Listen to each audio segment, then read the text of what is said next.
would you like to tell a little bit about the process behind this album that you're about to release?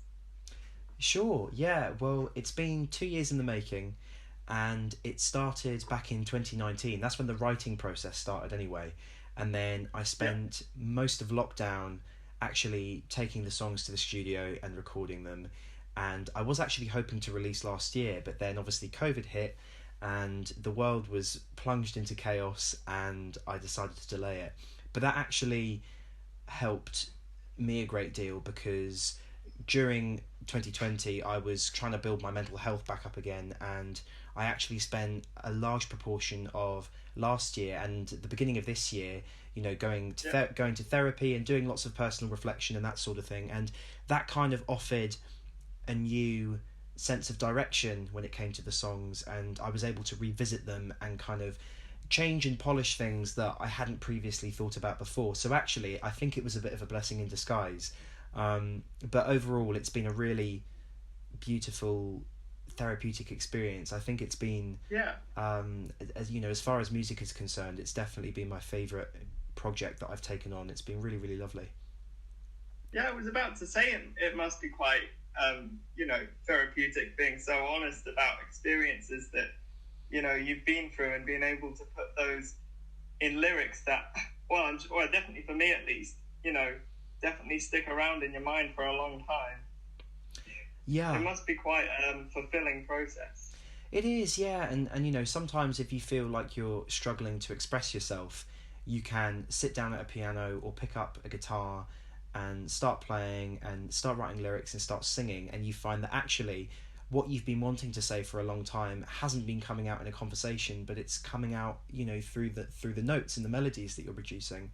And yeah, I used to find being vulnerable and opening up a really, really tricky thing. I really used to struggle with that.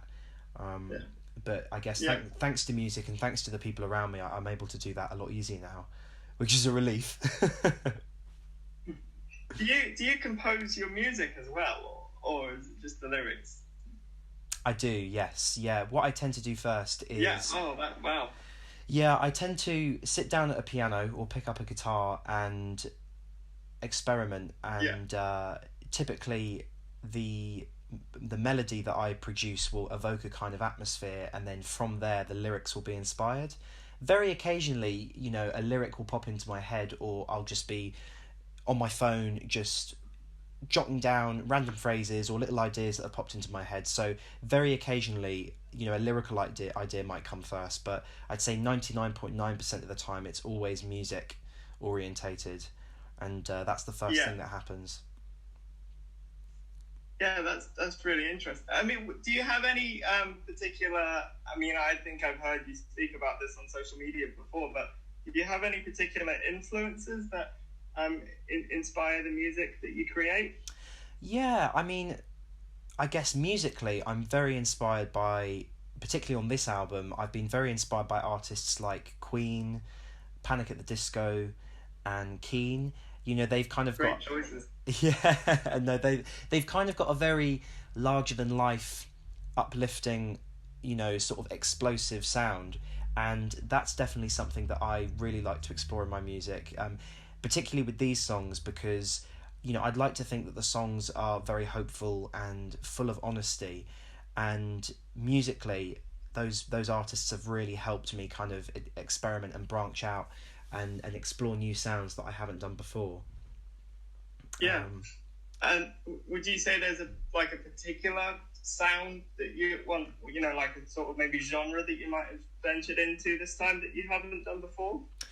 Yeah, I think so. I think previously I was either, very kind of focused on indie pop or hard rock, but I feel like this is kind of a joining of the two. This is, I'd say, an alternative pop rock sound. It's there are kind of slow and very sad and vulnerable ballads on the album, but then on the flip side there are some very explosive, quite aggressive rock songs as well. So I'd like to think that there's a mixture that people can sink their teeth into depending on what their tastes are, but overall I'd say it's a joining together of the pop and rock sounds that I used to experiment with. Yeah, Yeah, I mean, so you've released 2 singles so far off this album, if that's correct.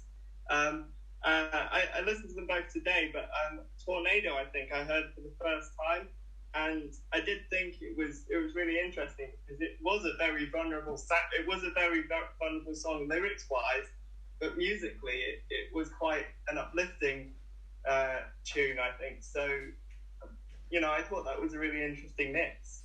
Oh, that's very kind of you. Thank you. I think right. that's something that Keane do quite a lot, and they take very sad and emotional subjects, and yet they'll put a really fast beat behind it and really melodic, kind of chiming, happy piano and guitar sounds, and that's something that I've definitely done on this album. And it's funny you should mention Tornado because that's one of the more upbeat, optimistic songs on the album. Which it's received a lovely reaction on social media. People have been singing along to it and talking about how catchy the chorus is and everything. But sometimes it's quite ironic because you say to people, do you realise what this is about? It's it's got a really dark undertone. But all the same, it's really nice that they're enjoying it.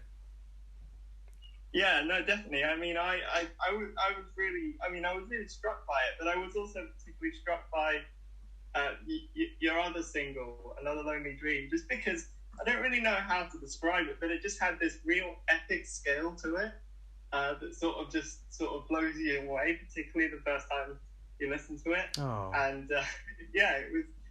I just wasn't expecting it. I mean, it's brilliant, but I just wasn't sort of expecting the scale of it.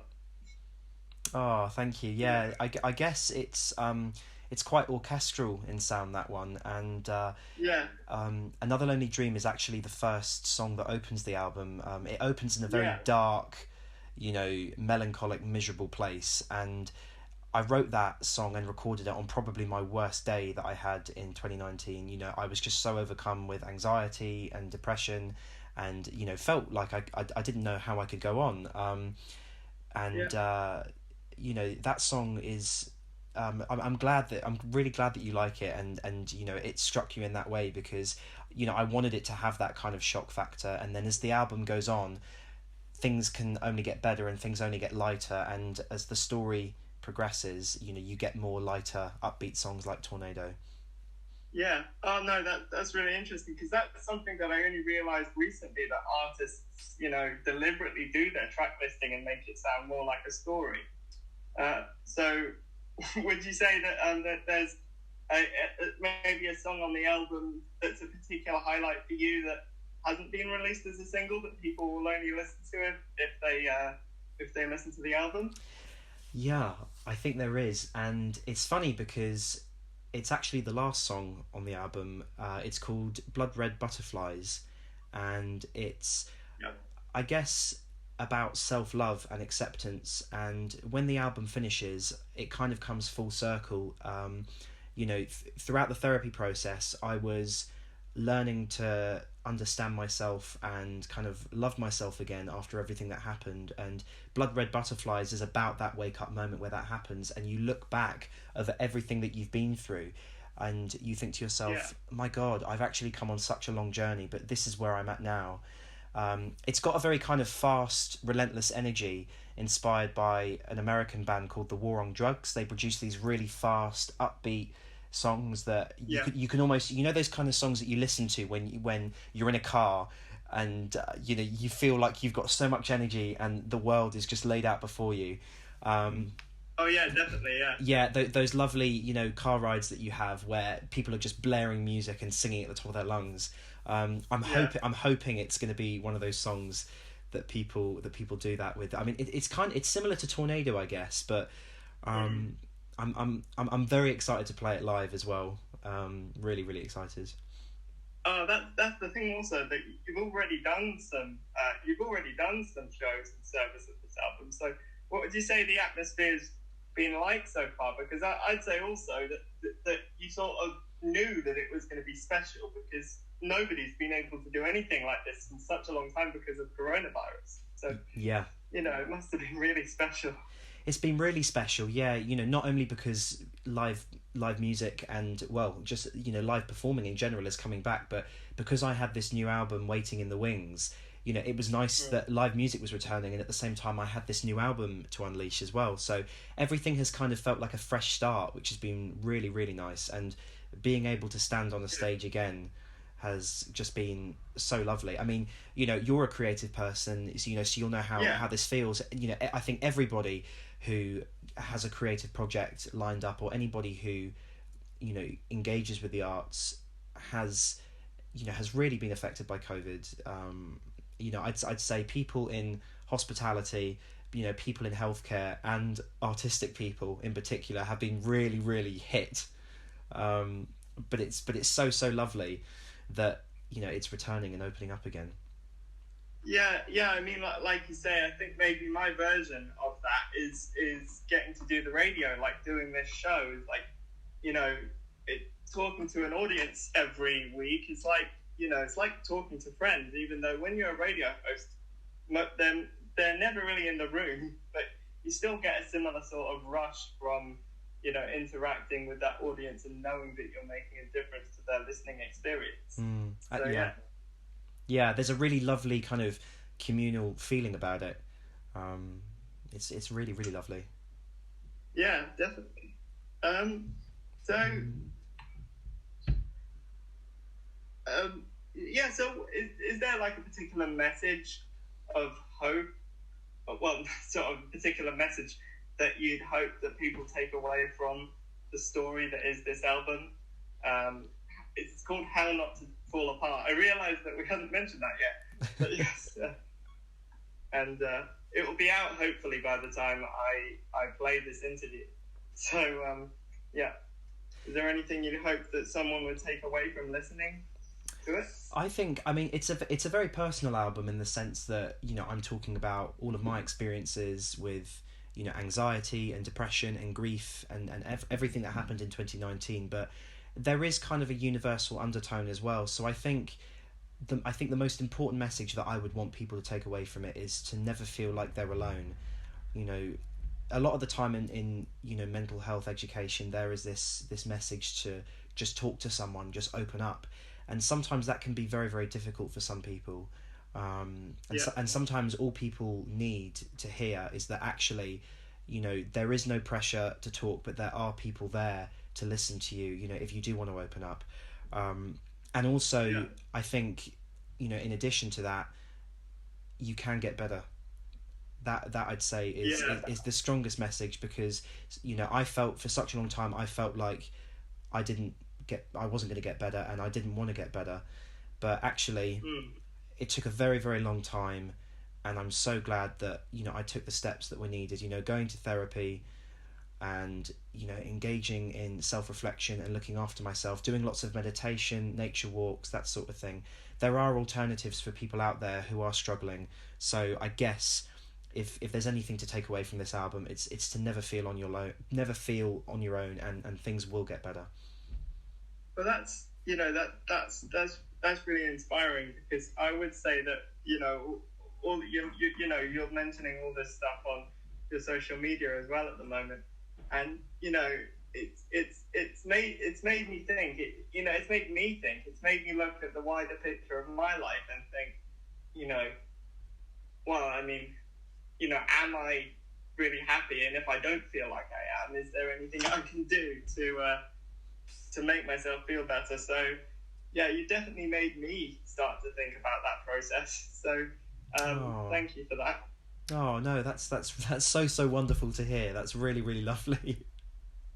Yeah. That is the most beautiful thing about it. Oh, yeah. When you start a conversation with somebody, and you open up that dialogue, and you find out that people are going through similar things, and people say to me, "Oh, I really appreciate what you're writing about. This is what I went through."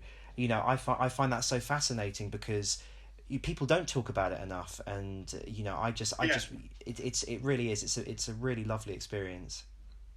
Yeah, I mean, I know obviously there's a lot of things that people might be struggling with, but I think it might be particularly impactful coming out now because of COVID. It's interesting that you say you started writing and producing this album before COVID, but going through the experience of coronavirus must have, had quite an impact on the development process throughout 2020, I'm sure. It really did, actually. And, there were so many things that happened in COVID that actually prompted me to, I think everybody was kind of shut in their own space for such a long time. And, during lockdown, people actually started focusing on themselves more. People before COVID hadn't really had time to stop and reflect and review their life. And I think that actually made people realise, like you say, how happy or unhappy they were. And I think actually in so many ways it took people to go through that to start making changes in their life. And I think COVID really shone a light on some very dark places for people, but hopefully that's been a positive thing, because it's actually made people aware of the problems that they have, and shine a light on the ways in which they can reach out for help. Yeah, as you say, there is definitely help out there. So if there's anybody listening to this that is struggling to admit to themselves or others that they need help and that it really would make a difference, help is out there, and there are people. Well, obviously, this radio station is affiliated with the youth service, and the youth service is a really good place to start if you're, aged 14 to 25. So, yeah. Like the Yes Project and places like that. And it's funny you should mention that, actually, because I went to the Yes Project for a year. It was the first place that I reached out to when I needed help, and I've got to say, the service and the help that I experienced was just absolutely incredible. I don't know if I can name. That's really good to hear. Yeah, I don't know if I can name the therapist that I had on the radio. I wouldn't want to suddenly drop their name in it, but all I can say is that they were absolutely incredible. And actually therapy can be a really, really beautiful experience. So many people associate it with oh God, I don't want to talk about my problems because I'm going to feel worse and I'm going to break down and I'm going to cry. But actually going through that can be really, really wonderful, and you learn about yourself. Oh yeah, definitely. I mean, I haven't, at this point in my life, I haven't done therapy, but I've certainly been, considering it. But and I do think that it's a really good thing to do, and definitely. Yeah, no, it really is, and I think if you can understand yourself better and start exploring the kind of your strengths and your weaknesses and the things that make you tick, it actually in the long run can really start to help you appreciate yourself for who you are, because you'll be in a normal situation in life. You'll be at home or you'll be out with friends and you'll do something and you'll think back to the therapy session that you had, and it will almost make you smile, because you think to yourself, do you know what, that is something that I do, and I didn't recognise that before, but now I actually can start to comprehend that and add it to the kind of my list of little quirky things that I do. Yeah, no, definitely. I think maybe a good way to put it is, you have to break down walls to break them, to build them up stronger. So, and I think that by the sounds of it, that's definitely what therapy does. I couldn't have put it better. That is, you've hit the nail on the head. That you've absolutely hit the nail on the head. That is it. Thank you. I know that you've spoken to this. You've spoken to the local hour radio show and RYFM before. So would you say that between then, that interview, whenever it was, I'm not sure because I didn't do it, it was the lovely Honor and Sam. So would you say that between that interview and now, how would you say you've developed as an artist in producing this new material, or any material you've done since that interview?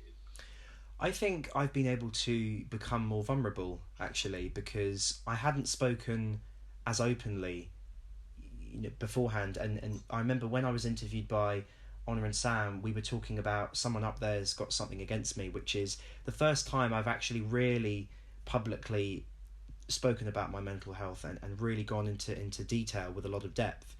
And since then, I feel it's actually given me the confidence to address those issues more. I mean, right now I feel like we've touched on some, pretty vulnerable emotional stuff, but actually it fills me with a lot of strength to do that now, which I think is really, really wonderful. And Yeah, well, and as particularly, as men, we find it difficult to open up sometimes. I think oh, definitely. there's certain social expectations for the ways men should behave, but actually, in order to, as you say, break down those walls and build themselves up again, you have to be vulnerable, you have to open yourself up, and you have to cry. Yeah, if I remember correctly, that was what your student film was about at Holier, and I only mentioned that because, as the listeners may not know, I was in it. And as far as I remember, that is sort of the message of that piece as well. Yes. No, you're absolutely right. Yeah. Again, that was how we met, and it was we produced a short film called The Sad Equation, and again, had such an important message behind it. Not to judge people based on your first appearance of them, and actually loving yourself for who you are, and accepting all of your insecurities. So I think it is. It's a really kind of important message that comes back in so many creative projects that you do. Yeah, definitely. I mean, I would say so, but really, that was such a lovely experience that has stuck with me this whole time. I know we haven't really spoken for a long time, but I still think about it sometimes. It really was quite an eye-opening experience for me, to help deal with some of my own stuff, and as I have continued to do over the years, and I know you have as well. So yeah, that was great. Oh, that's so lovely to hear, and you did an incredible job. You really did. Thanks. I think what was so lovely was the reaction. There was such a kind of a broad reaction that we received, a really warm reaction, and I've got to say it was my favourite piece of work that I took part in making. I still have so much pride for what we did. Oh, me too. I mean, it makes me want to go watch it now. I know. I need to go find it. Probably still up on YouTube somewhere if anyone wants to watch it. It is. It is actually. In fact, I remember Sammy Pitter, who was the director. Sammy actually sent the link to me, so I'll see if I can forward it to you. Oh yeah, no, that would be great. But thanks a lot, Rich. This has been a really great chat, and like you say, I feel like we've touched on some really important subjects here and aspects of your process and what it means to you. So thanks a lot.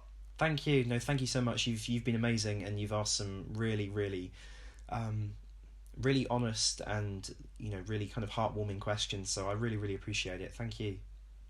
Yeah, no problem. And your album, How Not to Fall Apart, is out from now.